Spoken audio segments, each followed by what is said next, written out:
French President Emmanuel Macron is being pressured by Brussels and other EU leaders to make a humiliating compromise on fisheries, with both sides of negotiators seeing Mr. Macron as the elephant in the room.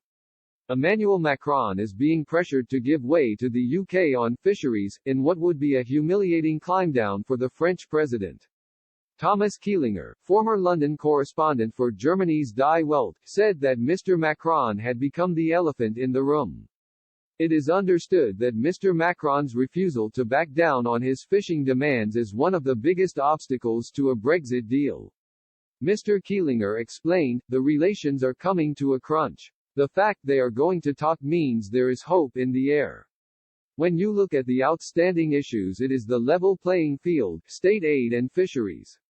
Fisheries in terms of GDP is a very small matter indeed for the economies of both the EU and UK.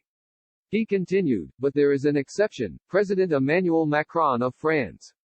He is the elephant in the room. He is looking at his re-election in 2022. He doesn't want to stand in front of his people and say I sold out the fisheries rights of French fishermen, so there has to be a compromise.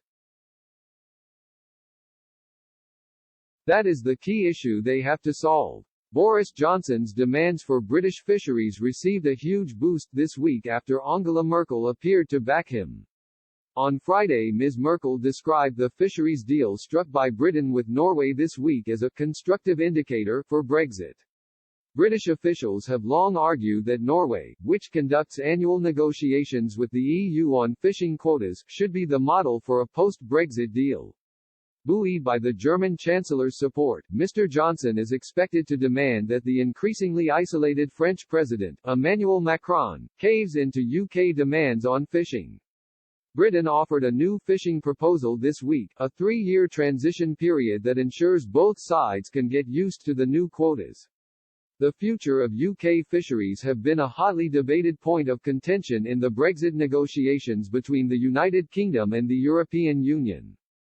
Paul Lines, the chairman of the Lowestoft Fishing Alliance, told Unlocked this week that Brexit is an opportunity for fisheries to get a £6.5 billion boost after years of demise.